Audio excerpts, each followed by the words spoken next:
తిరుగులాడువాడు అనే మాట మీద చెప్పారు. హల్లెలూయా. ఎవరెవరు తిరుగులాడతారు?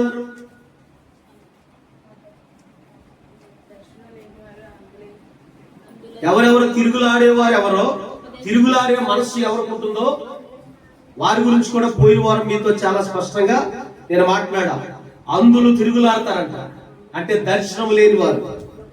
అవునండి, దేవుని ఆత్మ సంబంధమైన విషయాలు వారి కన్నులారా చూడలేనటువంటి వారు. వారి కన్నులకు ఎప్పుడు ఈ లోకమే ఇంపుగా కనబడతా ఉంటది. వీళ్ళు అందులు, వీళ్ళు లోకంలో తిరుగులాడుతూ ఉంటారంట, వీధుల్లో తిరుగులాడుతూ ఉంటారంట. ఈ అంధ ఆత్మ దేనిని సూచిస్తా ఉంది అంటే, ఒక దర్శనాన్ని నీకు ఇవ్వకుండా నీ దర్శనానికి పొరలు కప్పేసేటటువంటి పరిస్థితి నీకు కలుగు చేస్తుంటే గనుక ఆ ఆత్మ తెరహు ఆత్మను సూచిస్తా ఉన్నది. హల్లెలూయా. తర్వాత రెండవది, మొదటి విశ్వాసమును కోల్పోయినటువంటి వారు. మొదట్లో ఊగిపోతా ఉంటాం కదా, మందిరానికి వచ్చిన తొలినాళ్ళలో ఏం చేస్తూ ఉంటాం? సమర్పణ, ప్రతిష్ట, ప్రత్యక్షత, దేవుడు దైవ కార్యాలను ఊగిపోతా ఉంటాం కదా. తర్వాత మెల్లమెల్లగా ఏమైపోతుంది? పరిస్థితి అంతా తారుమారైపోతూ ఉంటుంది. ఇలాంటి వాళ్ళని తెరహు ఆత్మ కలిగి ఉన్నవారుగా మనం పరిగణించవచ్చు. దేవునికి స్తోత్రం కలుగును గాక. అలాగే దేవుని వాక్యమును తిరస్కరించేటటువంటి వారు, రానున్న దినాల్లో రాబోయే కరువు అన్నపానములు వస్త్రాలు లేనటువంటి కరువు కాదు, దేవుని వాక్యము దొరకనటువంటి కరువు.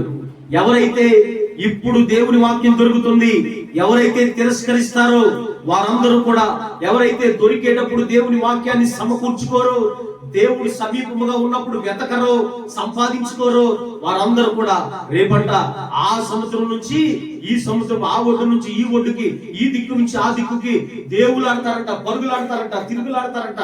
కానీ వారికి ఎక్కడ దేవుని వాక్యం దొరకదు, దేవుడు దొరకడు. అలాంటి సమయంలో అలాంటి మనుషులు చూసి ఆకాశం నందు ఆశీనుడైన వాడు నవ్వుతాడంట, హేళన చేస్తాడంట. అర్థమైందండి? నాలుగో వారు ఇంకా ఎవరు తిరుగులాడేవారుగా ఉంటారు అంటే, ఎవరమ్మా?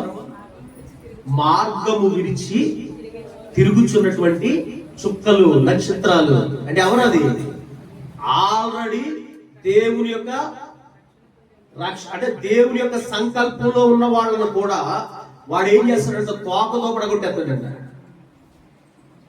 అర్థమైందండి? ఒక మాట చెప్తా, దేవుని సంకల్పంలో బలముగా ఉండి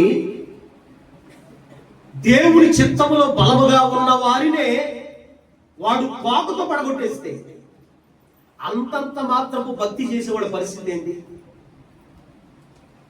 బ్రదరు, అంతేనా? ఏమంతేనా? అంతేనా? అయ్యో, మెరిట్ స్టూడెంటే ఫెయిల్ అయిపోతే యావరేజ్ స్టూడెంట్ కూడా ఏంటి, డల్ స్టూడెంట్ కూడా ఏంటి? అర్థమవుతుందండి? దయచేసి ఈ తెరహు ఆత్మ ఏం చేయబడాలి? హారానులోనే పాతి పెట్టబడాలి. అబ్రహాము గుడారానికి దాన్ని చేరనివ్వకూడదు. అబ్రహాము గుడారంలో దానికి స్థానము లేదు. ఏది అబ్రహాము గుడారము? దేవుని సన్నిధి. ఇంకొక అబ్రహాము గుడారం ఉన్నది. నీ హృదయమే గుడారము. దేవునికి స్తోత్రం కలుగును గాక. హల్లెలూయా. నీవే పరిశుద్ధాత్మకు నిలయము. దేవునికి స్తోత్రం కలుగును గాక. నీవే దేవుని ఆలయము. దేవునికి స్తోత్రం కలుగును గాక. నీ ఆలయము, నీ గుడారములో ఈ తెరహు ఆత్మ, ఈ తడువులాడే ఆత్మ ఎంత మాత్రము ఉండకుండా ఉండును గాక. ఆమేన్. ఇప్పుడు